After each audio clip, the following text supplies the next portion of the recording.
माता लक्ष्मी की जय। एक बहुत बड़ा नगर था जिसकी जनसंख्या बहुत अधिक थी। दूर पास के अनेकानेक लोग इस नगर में काम धंधों, नौकरी, रोजगार की तलाश में आया करते थे और रोजगार पाने पर वहीं पर रह जाते। ऐसे लोग अपने काम धंधों में ऐसे व्यस्त रहते थे कि अपने अतिरिक्त किसी की परवाह नहीं करते थे। लोभ, स्वार्थ ने घर के सदस्यों से भी प्रेम व्यवहार कम कर दिया। ममता, प्यार, दया, सहानुभूति, परोपकार जैसे संस्कार बहुत कम हो गए। पूजा पाठ दिखावे और स्वार्थ पूर्ति के लिए ही लोग करते थे। श्रद्धापूर्वक भक्ति भाव से प्रभु भजन एवं कीर्तन नाम मात्र की ही थी। हेरा फेरी, बेईमानी, शराब, जुआ, व्यभिचार आदि धर्म विरुद्ध कार्यों को ही लोग जीवन का सुख मानते थे। सदा जीवन और उच्च विचार की शिक्षा पुरानी पड़ गई थी। अब तो अधिकांश लोग किसी भी प्रकार धन कमा पर ऐश करने पर विश्वास रखते थे। इसी नगर में मनोज और शीला नाम एक नौ दंपत्ति रहते थे। मनोज का अपना छोटा सा कारोबार था। बहुत ही विवेकवान और सुशील व्यक्ति। ईमानदारी से वह अपना कारोबार करता था, जिससे उसका कारोबार ठीक ठाक चल रहा था। आराम से उसका जीवन भी व्यतीत हो रहा था। मनोज की पत्नी शीला धार्मिक प्रवृत्ति की और संतोषी स्वभाव की स्त्री थी। किसी की बुराई नहीं करती, परंतु यथासंभव दूसरों की सहायता को भी तत्पर रहती। गृह कार्यों से बचे समय का सदुपयोग वह प्रभु भजन कीर्तन करने तथा धार्मिक ज्ञानवर्धक पुस्तकें पढ़ने में व्यतीत करती थी। उनकी गृहस्थी एक आदर्श गृहस्थी की तरह थी। लोग उनकी सराहना करते थे, लेकिन कुछ लोग जिन्हें दूसरों की खुशी देखकर जलन होती है, उन्हें सुख संतोष पूर्वक जीवन यापन करते देख मन ही मन कुढ़ते थे। इस प्रयास में रहते कि किसी भी प्रकार मनोज को गलत रास्ते पर चलाकर उसकी संपत्ति से स्वयं ऐश करे। तो मनोज और शीला की गृहस्थी इसी प्रकार हंसी खुशी चल रही थी। पर कहावत है ना, सब दिन होत ना एक समान। मनुष्य के जीवन में दुख, सुख, हानि, लाभ लगे रहते हैं। मनोज को भी अपने कारोबार में काफी घाटा उठाना पड़ा और भाग्य जैसे उसका रूठ गया था। अपने कारोबार में हुए घाटे का जल्द से जल्द लाभ में बदलने के चक्कर में गलत लोगों से मित्रता कर बैठा। ये झूठे मित्र उसे जल्द ही करोड़पति बनने का सपना दिखाने लगे और उसे जुआ, घुड़दौड़, शराब के कुचक्र में डाल दिया। जुए, शराब और जो कुचक्र थे, गलत रास्ते, उन चीज़ों से कोई धनवान तो बना नहीं है। जो वह धनवान होता, मनोज करोड़पति तो नहीं बना, हाँ खाकपति जरूर बन गया। जल्द से जल्द अमीर बनने के लालच में वह घर में थोड़ी बहुत बची धन संपत्ति, गहने जेवर सब गवा बैठा। एक समय ऐसा था कि मनोज अपनी पत्नी शीला के साथ सुखपूर्वक जीवन व्यतीत कर रहा था। कुछ ही दिनों में ऐसा समय आ गया उसे कि 2 समय के भोजन के भी लाले पड़ गए। घर में दरिद्रता, भूखमरी आ गई। इससे मनोज और चिड़चिड़ा हो गया। बेबात वह अपनी पत्नी शीला के साथ गाली गलौज, मारपीट करने लगा। शीला एक सुशील, संस्कारी स्त्री थी। वह अपने पति का अपना सर्वस्व समझती थी। पति के व्यवहार से वह दुखी तो बहुत थी, परंतु भगवान पर भरोसा रखकर सब दुख सहने लगी। दुख में ही भगवान याद आते हैं, सो शीला का मन भी हर समय प्रभु पर भरोसा था और विश्वास था कि भगवान उसे सुख जरूर देंगे। एक दिन दोपहर को शीला दुखी हृदय से भगवान को याद कर रही थी। हे प्रभु, हम तेरे छोटे बच्चे हैं, हमारी गलतियां, अपराधों को क्षमा करो। हे भगवान, मेरे पति को सद्बुद्धि दो। अभी वह ऐसा कह ही रही थी, अचानक किसी ने उसके द्वार पर दस्तक दी। शीला विचार मग्न हो गई। इस समय मुझ गरीब के घर कौन आ सकता है। सगे संबंधियों और यार दोस्तों ने पहले ही किनारा कर लिया, फिर भी द्वार खोला तो देखा एक वृद्धा खड़ी थी। शरीर पर झुर्रियां थी, किंतु चेहरे से अलौकिक तेज टपक रहा था। उसकी आंखों से करुणा और प्यार का मानो अमृत बह रहा था। शीला उस बूढ़ी को पहचानती नहीं थी, फिर भी आदर के साथ उन्हें घर के अंदर ले आई। किसी को बैठने के लिए घर में उपयुक्त आसन तक नहीं था बैठाने के लिए। सकुचाते हुए शीला ने एक फटी हुई जो चादर है उसको बिछाकर उनको बैठने के लिए कहा, तो वृद्धा उसी चादर पर आराम से बैठ गई।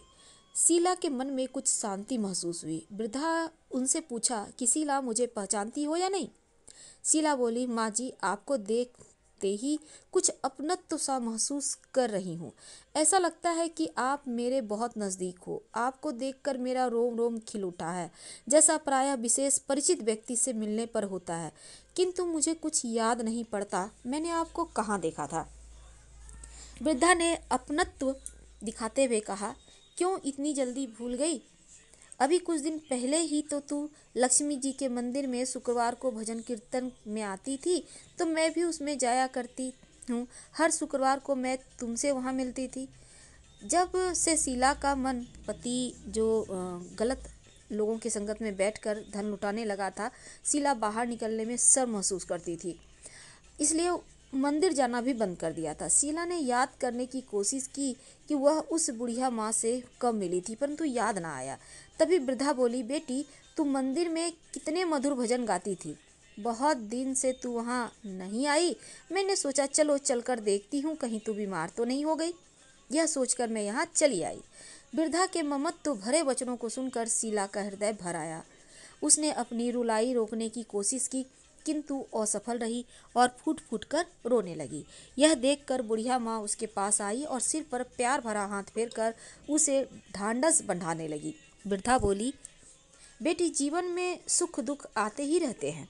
हमेशा सुख हमेशा दुख किसी के भी घर नहीं रहता, अतः दुखों से घबराना नहीं चाहिए। शीला बोली, माँ जी, मैं थोड़े दुख में कभी नहीं घबराई, परंतु अब सहा नहीं जाता। ऐसा कहते कहते फिर रोने लगी। वृद्धा फिर सांत्वना देती हुई बोली, धैर्य रखो बेटी, और अपनी व्यथा मुझसे कहो कि तुझे क्या दुख खाए जा रहा है। इस प्रकार बताने से तेरा मन भी हल्का हो जाएगा और मुझसे हो सकेगा मैं तेरे दुख दूर करने का उपाय भी बता दूंगी। तो वृद्धा की बात सुनकर शीला के मन में बहुत राहत मिली। उसने बुढ़िया माँ को अपनी दुख भरी कथा सुनाई शुरू की और वह बोली, माँ जी, पहले मेरे परिवार में बहुत सुख शांति थी। मेरे पति मेहनती, ईमानदार, सुशील थे। भगवान की कृपा से मेरे घर में खुशियाँ ही खुशियाँ थी।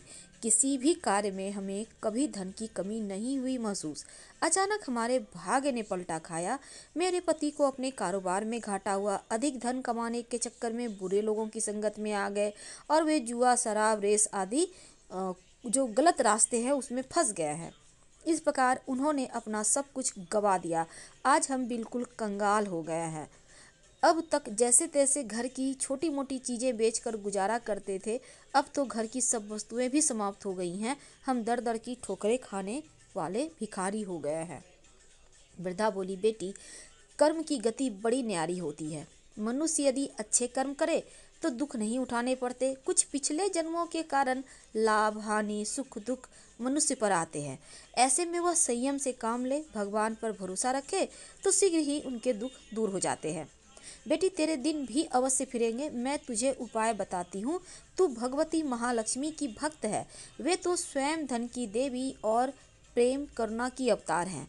अपने भक्तों पर उनकी कृपा सदैव बनी रहती है। अतः तू उन्हीं महालक्ष्मी जी का व्रत कर, वे अवश्य ही तेरा कष्ट दूर करेंगी। बुढ़िया माँ की बात सुनकर शीला बहुत प्रसन्न हुई और उसने पूछा, माँ जी, श्री महालक्ष्मी जी का व्रत कैसे किया जाता है, यह मुझे समझा कर कहो। मैं इस व्रत को अवश्य करूँगी। बुढ़िया ने कहा, बेटी, श्री महालक्ष्मी जी का व्रत बहुत ही सरल है। इसके करने से धन संपत्ति, सुख, वैभव, यश प्राप्त होता है। कुंवारी कन्या को मनचाहा पति मिले, निसंतान को संतान हो, खोई हुई वस्तु वापस मिले और कोई अन्य मनोकामनाएं भी इस व्रत को करने से पूर्ण होती है।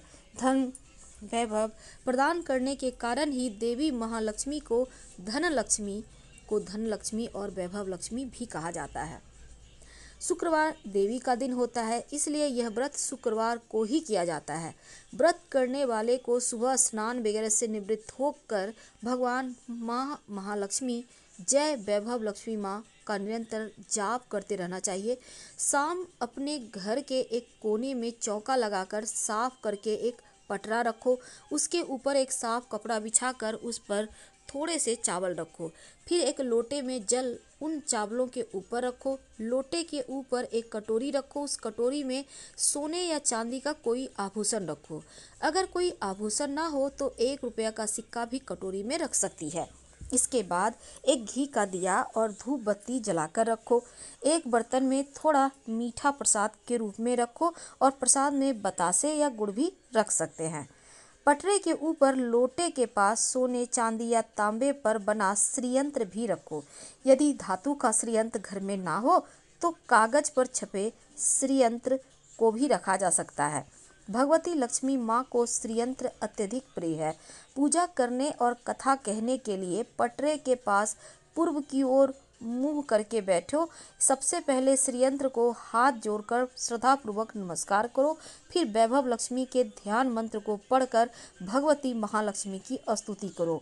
उन्हें संस्कृत में भी ध्यान व मंत्र कहने में कठिनाई हो तो सरल भाषा में भी आप स्तुति कर सकते हैं। तो माँ महालक्ष्मी दिखावे की नहीं बल्कि भाव की भूखी हैं। इसके पश्चात कटोरी में रखे आभूषण या पैसे पर हल्की सी कुमकुम और अक्षत चढ़ाइए। फिर दोनों हाथ से लाल रंग के पुष्प अर्पित कर प्रसाद का भोग लगाइए और धूप और दीप दिखाए पुनः माँ लक्ष्मी की स्तुति करके लक्ष्मी महिमा गाओ और आरती उतारो। फिर मन ही मन सच्चे हृदय से जय महालक्ष्मी माँ 11 बार उच्चारण करो। इसके बाद 11 या 21 शुक्रवार का व्रत करने का संकल्प लेकर अपनी मनोकामना पूरी करने के लिए माँ से हाथ जोड़कर विनती करो। अंत में माँ का प्रसाद बांट दो। थोड़ा सा प्रसाद अपने लिए रखो। बाद में कटोरी में रखा आभूषण, रुपया और श्रीयंत्र उठाकर रखो। लोटे का पानी तुलसी के पौधे में चढ़ा दो। इस दिन पूरे दिन उपवास रखकर शाम के समय प्रसाद खाना। यदि इतनी भक्ति ना हो तो एक बार शाम को प्रसाद खाकर सादा वैष्णव भोजन कर सकते हैं। इस प्रकार इस व्रत को शास्त्रीय विधि के अनुसार करने से उसका फल अवश्य प्राप्त होता है। इस व्रत के प्रभाव से मनुष्य की सब विपत्तियां दूर होकर धन वैभव की प्राप्ति होती है। कुंवारी कन्याओं को मन भावन पति मिलता है। सौभाग्यवती स्त्रियों को सौभाग्य अखंड रहता है। निसंतान दंपत्ति को संतान की प्राप्ति होती है और भी कोई मनोकामना हो तो वह भी अवश्य पूरी होती है। शीला यह सुनकर बहुत प्रसन्न हुई और उसने कहा, माताजी, आपने यह जो श्री वैभव लक्ष्मी के व्रत की विधि बताई है उसे मैं अवश्य करूंगी। आप कृपा करके मुझे इसकी उद्यापन विधि भी समझाकर बताइए। वृद्धा ने कहा, बेटी, इस व्रत की उद्यापन करने की विधि बहुत सरल है, ध्यान से सुनो। 11 या 21 जितने शुक्रवार का व्रत करने का संकल्प किया है उतने व्रत पूर्ण श्रद्धा भक्ति पूर्वक पूरे होने का अंतिम शुक्रवार को उद्यापन किया जाता है। इस दिन पूजा विधि हर शुक्रवार को की गई पूजा विधि की तरह ही होती है। इस दिन प्रसाद के लिए नारियल की गरी और खीर का प्रसाद वितरित किया जाता है। प्रसाद के साथ कम से कम 7 कुमारी या सौभाग्यवती स्त्रियों को कुमकुम का तिलक लगाकर श्री वैभव लक्ष्मी व्रत कथा की एक पुस्तक भेंट दी जाती है। अंत में फिर भगवती श्री महालक्ष्मी के विभिन्न स्वरूपों को श्रद्धापूर्वक हाथ जोड़कर नमस्कार करो और मन ही मन माँ से प्रार्थना करो कि हे महालक्ष्मी माँ, हे धनलक्ष्मी माँ, हे वैभव लक्ष्मी माँ, मेरे सच्चे मन से आपका मैंने पूर्ण व्रत किया है। फिर भी मुझसे कोई गलती अपराध हुआ हो तो क्षमा करना और जो हमारी मनोकामना है उन्हें पूर्ण करना, हमारा सबका कल्याण करना, हमारी विपत्तियों को दूर करके हमें धन वैभव प्रदान करना। हे देवी माँ, आपकी महिमा अपरंपार है। बुढ़िया माँ से श्री वैभव लक्ष्मी के व्रत की शास्त्रीय विधि सुनकर शीला का मन नाच उठा। उसे लगा मानो उसे मन मांगी मुराद मिल गई। उसने तत्काल अपनी आंखें बंद करके मन ही मन संकल्प लिया कि हे वैभव लक्ष्मी माँ, मैं आपका 21 शुक्रवार तक बुढ़िया माँ द्वारा बताई गई शास्त्रीय विधि के अनुसार व्रत उद्यापन करूंगी। इस प्रकार संकल्प करके जैसे ही शीला ने आंखें खोली तो वृद्धा माँ को कमरे में नहीं पाया। उसने घर से बाहर जाकर देखा किंतु वहाँ भी कोई माजी दिखाई न दी। उसे बड़ा आश्चर्य हुआ कि थोड़ी ही देर में कहाँ गायब हो गई माता। वास्तव में वे साक्षात माँ लक्ष्मी महालक्ष्मी थी जो अपनी भक्त शीला को वृद्धा का वेश रखकर रास्ता दिखाने आई थी। अगले दिन शुक्रवार था। शीला सुबह नहा धोकर मन ही मन जय महालक्ष्मी माँ, जय वैभव लक्ष्मी माँ का जाप करने लगी। शाम तक वह वैभव लक्ष्मी माँ की पूजा करने बैठी। घर में कोई आभूषण तो था नहीं। आभूषण के नाम पर उसकी नाक एकमात्र लौंग बाकी बचा था। उसने वही निकालकर धोकर कटोरी में रखी और घर में थोड़ी शक्कर रखी थी, उसका प्रसाद बनाया। फिर बुढ़िया माँ के द्वारा बताई गई शास्त्रीय विधि के द्वारा वैभव लक्ष्मी माता पूजन किया। पूजन के पश्चात उसने प्रसाद अपने पति मनोज तथा अन्य लोगों को वितरित किया। अंत में स्वयं ग्रहण किया।